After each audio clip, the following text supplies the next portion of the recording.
എല്ലാവർക്കും റിയാക്ഷൻസിലേക്ക് സ്വാഗതം. ഗഗനചാരിയുടെ റിവ്യൂ ആണ് പറയാൻ പോകുന്നത്. കണ്ടത് തിയേറ്ററിൽ നിന്ന് പുറത്തിറങ്ങിയിട്ടുള്ള ഇരിഞ്ഞാലക്കുട മാസ് തിയേറ്ററിലാണ് കണ്ടത്. 12:30 ഷോയ്ക്കാണ് കണ്ടത്. വളരെ ഫ്രഷ് ആയിട്ടുള്ള, വളരെ പുതുമയുള്ള ഒരു മേക്കിങ്ങും പരിപാടികളാണ്. ഒരു മലയാള സിനിമ എന്ന ഇതിൽ നോക്കുകയാണെന്നുണ്ടെങ്കിൽ ഭയങ്കര വലിയൊരു കറേജുള്ള അറ്റംപ്റ്റ് ആണ്, ഭയങ്കര ധൈര്യമുള്ള അറ്റംപ്റ്റ് ആണ്. പിന്നെ ഇത് തിയേറ്ററിൽ എത്രമാത്രം വർക്കൗട്ട് ആവും എന്ന് നമുക്ക് പറയാൻ പറ്റില്ല. ഞങ്ങൾ ഇഷ്ടം പോലെ ചിരിച്ചു, ഇഷ്ടം പോലെ കോമഡികളുണ്ട്, നല്ല സൂപ്പർ കോമഡികളുണ്ട്. പക്ഷെ അത് മനസ്സിലാവാൻ കുറച്ച് ബുദ്ധിമുട്ടാണ്. ആ തമാശ മനസ്സിലാക്കണം എന്നുണ്ടെങ്കിൽ അത് വേറെ ലെവലിൽ നിന്നുകൊണ്ടാണ് കോമഡി പറയുന്നത്. അതായത് ഒരു സ്പൂൺ ഫീഡ് ചെയ്യുന്ന തരത്തിലുള്ള കോമഡികളല്ല. നമുക്ക് കുറച്ച് ഈ നമ്മള് ട്രെയിലർ കണ്ടപ്പോ പറഞ്ഞ പോലെ ലെവൽ ഓഫ് അണ്ടർസ്റ്റാൻഡിങ് കുറച്ചും കൂടിയും ഉള്ള, പിന്നെ ആ പറയുന്ന കോമഡികളില് നമുക്ക് റിലേറ്റ് ചെയ്യാൻ പറ്റാവുന്ന തരത്തിലുള്ള റെഫറൻസുകൾ മുൻപേ അറിഞ്ഞാൽ മാത്രമാണ് നമുക്ക് ചിരിക്കാൻ പറ്റുള്ളൂ. 2043 നടക്കുന്ന കോമഡിയാ. അതെ, അത് ഇപ്പൊ മനസ്സിലാക്കണം എന്നുണ്ടെങ്കിൽ ആ ഒരു അഡ്വാൻസ്മെന്റ് വേണമെന്നുള്ള ഉദ്ദേശമുള്ളൂ. നമ്മള് ഇപ്പൊ നടക്കുന്ന കറന്റ് സംഭവങ്ങൾ എടുത്തിട്ട് 2043 ആലോചിച്ചു കഴിഞ്ഞാൽ എങ്ങനെയാണ് അത് കോമഡി ആവുന്നത് എന്നുള്ളൊരു സംഭവത്തിലാണ് പരിപാടി പിടിച്ചാണത്. ഗോകുൽ സുരേഷ് അടിപൊളിയായിട്ടുണ്ട്. ഗോകുൽ സുരേഷ്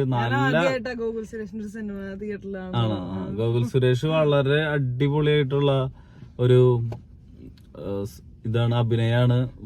നമുക്ക് ഭയങ്കര ഇഷ്ടപ്പെടുന്ന തരത്തിലുള്ള ഒരു ക്യൂട്ടായിട്ടുള്ള ഒരു ഇതാണ്. അജു വർഗീസ് തന്നെ.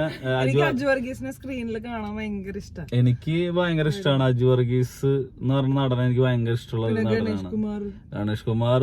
നമ്മൾ വിചാരിക്കുന്നതിന്റെ അപ്പുറത്തുള്ള ഒരു പക്ക കോമഡി പരിപാടി പിടിച്ചിട്ടുണ്ട്. ഓവർ ആക്ടിങ് ആണ്. മലയാളിയുടെ ഒരു എന്നിട്ട് പറയാ പരിച്ഛേദമാണ്. എങ്ങനെയായിരിക്കും കാണിച്ചാണത്. ഒരു മലയാളിയുടെ ഒരു പരിച്ഛേദം എന്നൊക്കെ പറയില്ലേ. എല്ലാ ക്യാരക്ടേഴ്സും അതെ.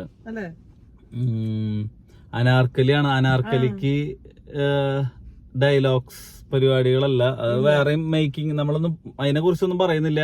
എല്ലാരും നേരിട്ട് കാണണം. നേരിട്ട് കണ്ടത് എൻജോയ് ചെയ്യേണ്ട ഒരു സിനിമയാണ്, പ്രോത്സാഹിപ്പിക്കേണ്ട സിനിമയാണ്. പക്ഷെ അത് തിയേറ്ററില് നമ്മള് ഫാമിലിക്ക് ആയിട്ട് വന്നിട്ട് വർക്കൗട്ട് ആവാൻ പറ്റാവുന്ന തരത്തിലുള്ള ഒരു സിനിമയല്ല. അത് മുൻപേ തന്നെ നമ്മൾ പറയുന്നു. കാരണം നമ്മുടെ ഇപ്പൊ റിവ്യൂ കണ്ടിട്ടാണെന്നുണ്ടെങ്കിലും തിയേറ്ററിൽ വന്നു കഴിഞ്ഞു കഴിഞ്ഞാൽ നമ്മളത് എത്രമാത്രം നന്നായിട്ട് വരും എന്ന് നമുക്ക് പറയാൻ പറ്റില്ല.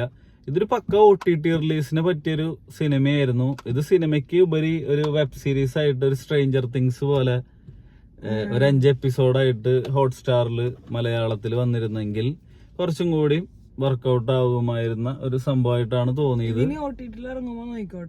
അതെ, OTT ഇറങ്ങുമ്പോ എന്തായാലും എല്ലാരും ഇത് ഭയങ്കരമായിട്ടുള്ള സിനിമയാണ്, അതാണ് ഇതാണ്. മലയാളത്തില് ഭയങ്കര പരീക്ഷണം നടക്കുന്നു. പലരും, തമിഴരും ഹിന്ദിക്കാരും എല്ലാവരും ഇതിനെപ്പറ്റി ഭയങ്കര അഭിപ്രായമൊക്കെ പറയാൻ പോകുന്ന ഒരു സിനിമയാണ്. ഇഷ്ടം പോലെ സിനിമകളുടെ സ്പൂഫും ആക്ഷേപഹാസ്യവും എല്ലാം കൂടിയിട്ടുള്ള സയൻസ് ഫിക്ഷനും പിന്നെ ലവ്, അങ്ങനെ കുറെ സംഭവങ്ങളായിട്ടുള്ള ഒരു സിനിമയാണ്. അപ്പോ സിനിമ എല്ലാവരും പോയി കാണാൻ സാധിക്കുന്നവർ തിയേറ്ററിൽ തന്നെ പോയി കണ്ട് ആസ്വദിക്കാം ഈ സിനിമ. കാരണം വിഷ്വലി ആണെന്നുണ്ടെങ്കിലും മ്യൂസിക്, SFX, സൗണ്ട് എഫക്ട്സ് സിദ്ധാർത്ഥന് ശങ്കരനാണ്, നമ്മുടെ പിള്ളേരാണ്. അടിപൊളിയായിട്ട് ചെയ്തിട്ടുണ്ട്. പിന്നെ വിഷ്ണു സുജാത മിക്സ് അവൻ അടിപൊളിയായിട്ട് ചെയ്തിട്ടുണ്ട്. പിന്നെ ഈ മ്യൂസിക് ശങ്കർ ശർമ്മ അവൻ അടിപൊളിയായിട്ട് ചെയ്തിട്ടുണ്ട്. എല്ലാരും വളരെ നല്ല പോലെ ചെയ്തിട്ടുള്ള ഒരു സിനിമയാണ്. പിന്നെ കൃഷാന്താണ് ആവാസവ്യൂഹത്തിന്റെ ഡയറക്ടർ. കൃഷാന്താണ് എന്റെ എക്സിക്യൂട്ടീവ് പ്രൊഡ്യൂസർ. അതുകൊണ്ട് തന്നെ ആവാസവ്യൂഹത്തിന്റെ വേറൊരു മൂടുള്ള സ്ക്രിപ്റ്റിംഗ് ഒക്കെയാണ് പരിപാടി. ആ സിനിമ നീ കണ്ടിട്ടില്ല അല്ലെ? ഞാൻ IFFK കണ്ട സിനിമ. അതിനുശേഷം നമ്മൾ റിലീസായി. പിന്നെ കേരള സംസ്ഥാന അവാർഡ് വാങ്ങി മികച്ച സിനിമയ്ക്കുള്ളത്. ആ സിനിമയുടെ വേറൊരു വെർഷൻ ആയിട്ട് വരുന്ന ഒരു സിനിമയാണ്. അതേ ഒരു പാറ്റേൺ ഫോളോ ചെയ്യുന്ന ടൈപ്പ് ഓഫ് പാറ്റേൺ ആണ്. ഞാൻ പറഞ്ഞ ഈ ട്രെയിലറിന്റെ റിയാക്ഷനിൽ ഞാൻ പറഞ്ഞിട്ടുണ്ടായിരുന്നു, വലിയ ബഡ്ജറ്റ് ഉള്ള ഒരു തിങ്കിങ്, വലിയ അതെ കുറച്ചും കൂടി വേറെ രീതിയിൽ. ഇതിപ്പോ VFX ആണെങ്കിലും പരിമിതിയിൽ നിന്നിട്ടാണെങ്കിലും അടിപൊളിയായിട്ട് ചെയ്യാൻ ശ്രമിച്ചിട്ടുണ്ട്. നമുക്ക് ആ ഒരു ഫീല് നല്ല പോലെ കൊണ്ടുവന്നിട്ടുണ്ട്.